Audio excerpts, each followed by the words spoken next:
27 जनवरी को नीमच में प्रदेश के मुख्यमंत्री शिवराज सिंह चौहान का आगमन हो रहा है, जिसे लेकर व्यापक तैयारियों का दौर जारी है। बताया जा रहा है कि शिवराज सिंह चौहान नीमच को कई सौगात देंगे। वहीं नीमच जिले की जनता को भी ज्वलंत समस्याओं को लेकर प्रदेश के मुखिया शिवराज सिंह चौहान से कई अपेक्षाएं हैं। नीमच की ज्वलंत समस्याएं, मुख्यमंत्री द्वारा दी जाने वाली सौगातें और भाजपा के संगठन को लेकर वॉइस ऑफ एमपी के चीफ रिपोर्टर अब्दुल अली ईरानी ने जिले के भाजपा कप्तान पवन पटदार से चर्चा की। बंगला बगीचा एरिया समस्या, जिले में रोजगार की स्थिति, जिला चिकित्सालय के उन्नयन और संगठन को लेकर पवन पटदार ने अपनी बेबाक राय रखी। देखिए उन्होंने क्या कुछ कहा। नमस्कार दोस्तों, आप जुड़ चुके वॉइस ऑफ एमपी से और मैं हूं अब्दुल अली ईरानी।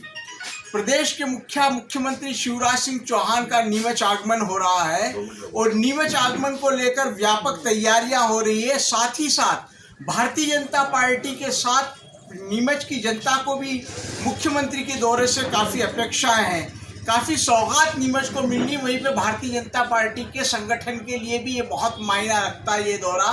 आइए बात करते हैं, मेरे साथ भारतीय जनता पार्टी के जिला अध्यक्ष नीमच जिले के कप्तान भाजपा के पवन जी पाटीदार मौजूद है। इनसे बात करते हैं कि किस प्रकार से मुख्यमंत्री का दौरा हो रहा है और क्या सौगातें नीमच को मिलने वाली है और नीमच की क्या अपेक्षाएं हैं। सर, स्वागत है वॉइस ऑफ एमपी में आपका। किस तरह की सौगातें मुख्यमंत्री के आगमन पर मिलने वाली नीमच की जनता को और क्या तैयारियां हैं उनकी? देखिए, 27 तारीख को मध्य प्रदेश के जन जन के लाडले जननायक मुख्यमंत्री शिवराज सिंह जी नीमच पधार रहे हैं और गांधी सागर से जो जल हर खेत तक और एक जो बहुत बड़ी परियोजना है लगभग 1600 करोड़ से ऊपर की, एक तो वो सौगात मुख्यमंत्री जी नीमच ज़िले को देंगे। मेडिकल कॉलेज की सौगात मुख्यमंत्री जी नीमच ज़िले को देंगे और नई मंडी इसकी सौगात देंगे और जो पायलट ट्रेनिंग सेंटर वो सौगात मुख्यमंत्री जी नीमच ज़िले को देंगे। तो मुख्य बड़ी बड़ी सौगातें लगभग ये है और रोजगार मेला तो ऐसा कर भी कार्यक्रम है। तो सम्मानित शिवराज सिंह जी के आने से निश्चित रूप से ये सारी सौगातें तो मिलेगी ही। और जैसा कि हम सब लोग शिवराज सिंह जी के स्वभाव से हम सभी लोग परिचित हैं, तो और भी कुछ अन्य बातें हैं जो उनके सामने सम्मानित जनप्रतिनिधियों के माध्यम से रखी जाएगी। उन सब पर भी हमको नीमच जिले को बहुत कुछ मिल सकता है। भाजपा के संगठन के लिए भी, चूंकि विधानसभा का चुनावी वर्ष है, इस हिसाब से भी ये दौरा बहुत मायना रखता है। देखिए, मुख्यमंत्री जी का आना एक बहुत अच्छे वातावरण को निर्मित करने की दिशा में होता है और निश्चित रूप से शिवराज सिंह जी आएंगे तो नीमच जिले को राजनीतिक दृष्टि से भी बहुत लाभ मिलेगा ही, क्योंकि प्रत्येक व्यक्ति के मन में वे बैठते हैं और जिस प्रकार की उनने योजनाएं बनाई और योजनाएं नीचे तक उतारने का काम और हितग्राहियों से सीधा उनके हृदय से जुड़ने का काम जो शिवराज सिंह जी ने योजनाओं का लाभ दिलाते हुए जो उनका एक सीधा संवाद और सीधा जो जुड़ा हुआ है, उसके कारण से निश्चित रूप से मुख्यमंत्री जी का आना एक अच्छा वातावरण निर्मित करने में सहायक रहेगा। सर, नीमच की जनताओं को भी कुछ अपेक्षा है। इस संबंध में मेरे 2-3 सवाल है आपसे। एक तो बंगला बगीचा की समस्या काफ़ी जटिल है और इसके में संशोधन को लेकर नीमच की जनता काफ़ी उम्मीद लगाए बैठी है कि शिवराज सिंह चौहान आ रहे हैं, कोई ना कोई समाधान होगा। आपकी ओर से भी वॉइस ऑफ एमपी को चुनाव से पूर्व में भी कहा गया था कि इसका समाधान तुरंत से कर लिया जाए। देखिए, बिल्कुल आप सही कह रहे हैं। बंगला बगीचा एक लंबे समय से बहुत ही एक बड़ी समस्या थी, जिससे पूरा नीमच और नगर में लगभग 60-65% जनता बंगला बगीचा के अंदर निवासरत और जूझ रही थी। जिस समस्या को समझने का काम और उस पीड़ा को समझने का काम भी मध्य प्रदेश की भारतीय जनता पार्टी की सरकार ने किया और उसका समाधान करके और जनता को वो एक सौगात दी। अब जो कुछ पूछ अटकी हुई है, निश्चित रूप से कुछ उसमें बातें हैं, जैसे हम अगर हिब्बानामे की बात करें, यादी बंटवारे की बात करें या फिर 5000 स्क्वायर फीट से ऊपर के प्लाटों की बात करें, ऐसे कुछ चीज़ें हैं जिसके कारण परेशानियां आ रही है और जो विषय हमारे माध्यम से ऊपर मुख्यमंत्री जी तक और पूर्व में भी पहुंचाए गए हैं और लगभग इस मानसिकता से मुख्यमंत्री जी आ ही रहे हैं कि वो जो बची हुई बातें हैं उनका समाधान भी उस दिन वो देकर जाएंगे। सर, आप भी जनाधार वाले नेता हैं, आप फील्ड में रहते हैं, आपके सामने एक बात आई होगी कि जिले में रोजगार की स्थिति को लेकर भी काफ़ी युवा परेशान हैं।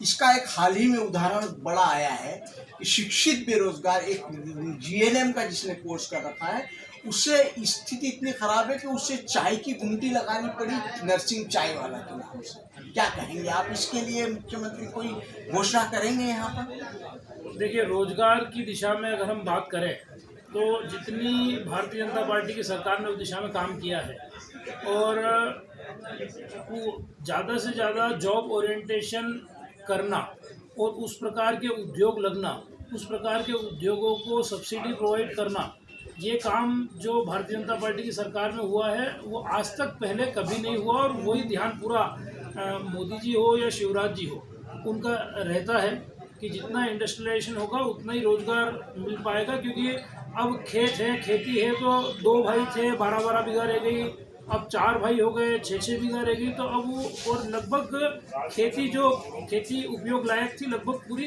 किसान ने उपयोग में ले ली। तो आगामी समय में रोजगार एकमात्र माध्यम है, उसको ध्यान में रखते हुए उद्योगों को बढ़ावा देना, उस दिशा में कई योजनाएं केंद्र की और प्रदेश की सरकार ने बनाई है और उसका लाभ लेकर और बहुत छोटे छोटे बड़े बड़े उद्योग नीमच जिले में भी खुल रहे हैं। और आगामी समय में बड़े स्तर पर, चाहे वो मोरवन है, चाहे वो झाजरवाड़ा है और चाहे वो सगराना है और ये अपने जावत के आगे, मतलब 4-5 तो औद्योगिक क्षेत्र और डेवलप हो रहे हैं। सर, नगर पालिका आपकी है, नगर पालिका में स्टाफ की बात करें तो 1/4 स्टाफ बचा है।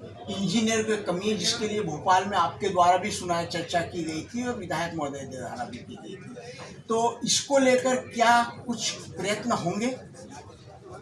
देखिए, प्रयत्नशील लगातार जितनी भी चीज़ें और जो आवश्यकताएं हैं जिसके कारण से जनता के कामों में कहीं परेशानियां आती है, उन सभी बातों को लेकर लगातार हमारे जनप्रतिनिधि और हम सभी लोग प्रयत्नशील रहते हैं और इसीलिए व्यवस्थाओं में प्रतिदिन सुधार की दिशा में हम आगे बढ़ते हैं। तो इस दिशा में भी सभी लोगों को लगता है हाँ, इंजीनियर भी और होना चाहिए, स्टाफ भी होना चाहिए, उसकी बात की भी है। और मुख्यमंत्री जी जिस दिन आएंगे तो ये विषय भी उनके संज्ञान में उस दिन भी रखा जाएगा। मेडिकल कॉलेज की सौगात नीमच को मिल रही, बड़ी अच्छी बात है, लेकिन यहाँ पर एक बात और है, 200 बेड का जिला अस्पताल हमारे पास है और वहाँ का उन्नयन नहीं हो पा रहा है। स्थिति है कि डॉक्टर तक नहीं है। हाईटेक करने वाली कोशिश जरूर हो रही है, लेकिन उसके लिए जो डॉक्टर्स की उपलब्धता होनी चाहिए, स्टाफ की उपलब्धता होनी चाहिए, जिसकी वजह से कि बड़ी दिक्कत आ रही है। ट्रामा सेंटर में तब्दील हो गया, वो विशेष रूप से एक्सीडेंट के केस के लिए होता है। तो जिला चिकित्सालय को लेके आप क्या कहेंगे, किस तरह से उसका उन्नयन किया जा सकता है? देखिए, एक बहुत बड़ा कदम आप ये मान सकते हो, मेडिकल कॉलेज भी उस दिशा में बहुत बड़ा कदम है। और जिला चिकित्सालय की बात करें तो नए भवन से लेकर और व्यवस्थाएं ठीक करने की दिशा में लगातार प्रयास हुए हैं और वो वहाँ पर दिखता भी है और लोगों के माध्यम से भी फीडबैक आता ही है कि जिला चिकित्सालय में जैसी पहुँचते हैं डॉक्टर भी उपलब्ध हो जाते हैं और सुविधाएं भी उपलब्ध हो जाती है। पर यह भी सत्य है कि प्रतिदिन आवश्यकताएं बढ़ती जा रही है, क्योंकि हम इस बात को भी समझते हैं कि बीमारियां भी तरह तरह की और कई जनसंख्या और बहुत सारी ऐसी बातें हैं कि जिसके कारण हम कितनी भी व्यवस्थाएं करते जाएं और टेक्नोलॉजी अपडेट करने की और व्यवस्थाएं बढ़ाने की आवश्यकता सदैव बनी रहेगी और उस पर काम सदैव हमको करते भी रहना चाहिए।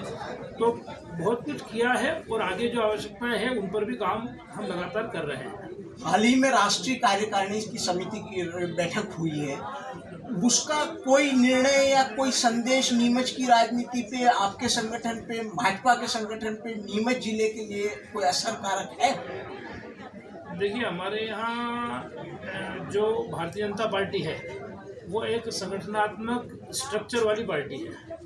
उसमें अगर कोई व्यवस्थाएं बदलती है और कुछ होता है तो उससे कोई असर न ऊपर से होता है, बल्कि वहाँ के जो निर्णय हैं या वहाँ के जो तय किए हुए कार्यक्रम हैं उन कार्यक्रमों का निश्चित रूप से वो प्रदेश में आएंगे और प्रदेश जिले में उतारेगा किस लाइन पर हम सबको काम करने हैं और हितग्राही मूलक योजनाओं में हितग्राहियों को योजनाओं का अधिक से अधिक लाभ मिले उस दिशा में उनको किस प्रकार से काम करने हैं। तो उस जो भी बैठक होती है उस बैठक का लाभ निश्चित रूप से नीचे तक संगठन को भी होता है और संगठन के माध्यम से समाज और जनता को भी होता है। अंतिम सवाल है सर, संगठन का विधानसभा चुनाव को लेकर क्या तैयारी है और किस प्रकार से आप विधानसभा चुनाव को लेकर अपना आकलन करते हैं, क्या मूल्यांकन कर रहे हैं वर्तमान परिस्थितियों में? देखिए, हर बूथ पर त्रिदेव की रचना हम लोग कर चुके हैं।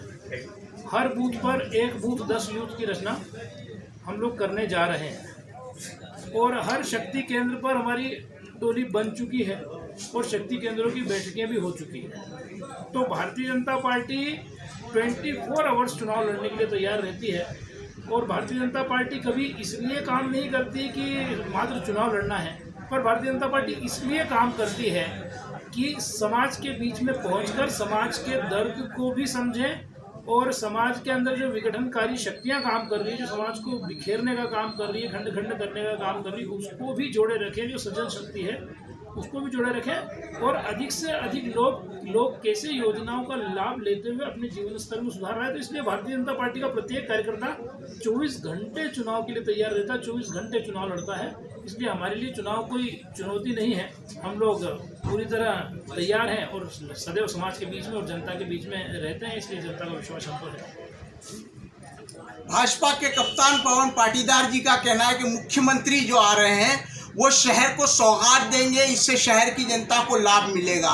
लेकिन उनकी बातों से ये बात साफ जाहिर होती कहीं ना कहीं कि इसका असर विधानसभा चुनाव पे भी पड़ेगा और संगठन को लेकर इसका माहौल बनाया जाएगा, इसका लाभ उठाया जाएगा। और साथ ही साथ स्पष्ट तौर पे उनकी बातों से नजर आ रहा है कि संगठन को लेकर वो बहुत मजबूती से आगे बढ़ रहे हैं और नीमच की समस्याओं को निश्चित रूप से वो मुख्यमंत्री के सामने रखकर जो भी समस्या है, जो भी जनहित के मुद्दे हैं, उसे हल करने की दिशा में वो प्रभावी तौर पे काम करेंगे। वॉइस ऑफ एमपी के लिए अब्दुल अली ईरानी।